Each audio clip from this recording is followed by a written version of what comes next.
Hello students, कैसे हो आप सब। उम्मीद करता हूँ आप और आपकी जो स्टडी है वो बहुत अच्छी चल रही है। आज की वीडियो में हम चैप्टर नंबर 5 अर्थमेटिक प्रोग्रेशन के अंदर एक्सरसाइज 5.1 की दो एग्जांपल्स है, दोनों को डिस्कस करने वाले हैं।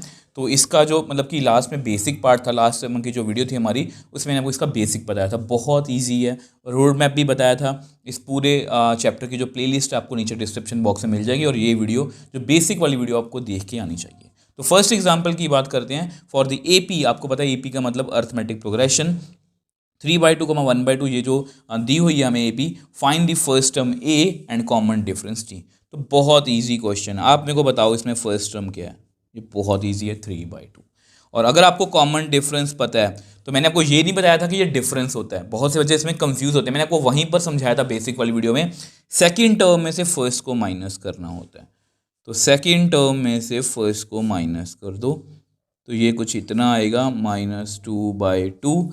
अब ये हो जाएगा जी कट।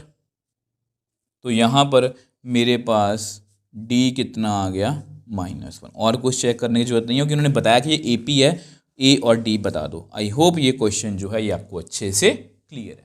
अब देखो नेक्स्ट एग्जाम्पल की बात करते हैं। देखो बहुत अच्छी एग्जाम्पल है। इसमें बेसिकली 4 डिफरेंट पार्ट्स हैं। Which of the following list of numbers form an AP, if they form an AP then write the next 2 terms. तो यहाँ पर हमें ये पूछ रहे हैं कि यहाँ पर ये जो फर्स्ट दी हुई है, हमें एक सीक्वेंस दी हुई है या सीरीज दी हुई है, क्या ये AP बना रही है, और अगर ये AP बना रही है तो इसकी नेक्स्ट 2 टर्म्स लिखो।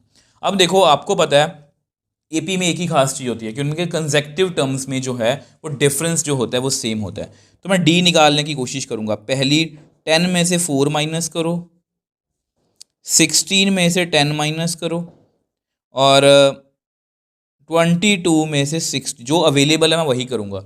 10 में से 4 गए 6, 16 में से 10 गए 6, तो यहाँ पर 6। तो यहाँ पर हर बार जो कॉमन डिफरेंस आ रहा है वो सेम आ रहा है। अब क्योंकि कॉमन डिफरेंस जो है वो सेम आ रहा है तो therefore it is an AP। तो अगर ये AP है तो इसकी हमें नेक्स्ट 2 टर्म्स लिखने को बोला गया। अब बेसिकली क्योंकि ये एक AP है तो इसकी नेक्स्ट 2 टर्म्स प्रेडिक्ट करना बहुत ईजी है। तो ये हमारी जो हमें गिवन है, अगर हम जो टर्म्स है उसको प्रेडिक्ट करें।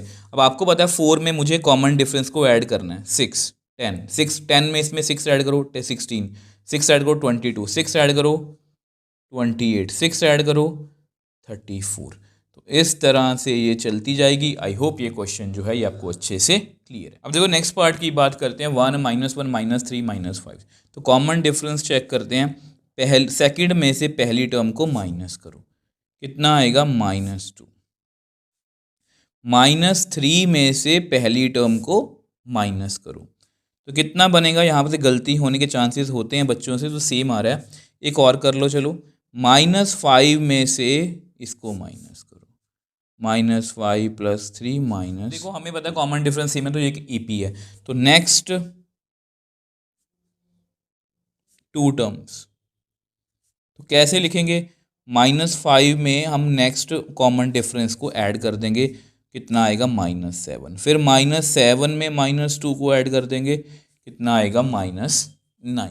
अब देखो ये आपका नेक्स्ट पार्ट है -2 2 -2 2। ठीक है, इस तरह से तो डिफरेंस निकालने की कोशिश करते हैं। सेकेंड टर्म में से फर्स्ट टर्म को माइनस करना है। यहाँ पर माइनस पक्का ही आएगा, उसको माइनस करना है। तो ये बेसिकली 4 बनेगा। अब थर्ड में से किसको माइनस करना है, इसको 2 को, कितना आएगा -4। सो देयरफॉर, तो यहाँ पर मैंने क्या, देखो ऐसा नहीं है कि 4 और -4 इक्वल है, ये आपस में इक्वल नहीं है। कॉमन डिफरेंस अगर बराबर नहीं है तो ये AP नहीं है। तो नेक्स्ट 2 टर्म्स प्रेडिक्ट करने की बात ही नहीं है। अब देखो ये लास्ट पार्ट है। ठीक है, तो पहले सेकंड में से फर्स्ट को माइनस करो 0, थर्ड में से सेकंड को माइनस करो 0, फोर्थ में से थर्ड को माइनस करो 1। देयरफॉर, तो इस तरह से यहाँ पर कॉमन डिफरेंस सेम नहीं है तो ये भी एक AP नहीं है। तो इस तरह से हमने दोनों एग्जाम्पल्स को सॉल्व कर लिया। और देखो हो सकता है कि बहुत से बच्चों को ये एग्जाम्पल्स बहुत इजी लगे और बहुत से बच्चे क्या करते हैं एग्जाम्पल्स वगैरह को छोड़ देते हैं। देखो मैं NCERT को हमेशा बेस्ट बुक बोलता हूँ। किसी भी चीज़ का बेसिक करना हो तो NCERT सबसे पहले आपको आनी चाहिए, क्योंकि यहाँ पर वो आपको कंसेप्ट सिखा रहे हैं, इसलिए ये क्वेश्चंस आपको इजी भी लग सकते हैं। बहुत से बच्चे इसको इग्नोर करते हैं, बट अगर आप इसका बेसिक छोड़ दोगे फिर आपसे जो टफ क्वेश्चंस हैं, जो बड़े क्वेश्चंस हैं, वो नहीं हो पाएंगे। आई होप ये आपको क्लियर है। फिर भी कोई डाउट है मुझे नीचे कमेंट बॉक्स में लिख सकते हो, मैं हमेशा आपका रिप्लाई करता हूँ। अगर आपको वीडियो थोड़ी सी भी हेल्पफुल लगे तो वीडियो को लाइक कीजिए, शेयर कीजिए और इस चैनल को सपोर्ट कीजिए।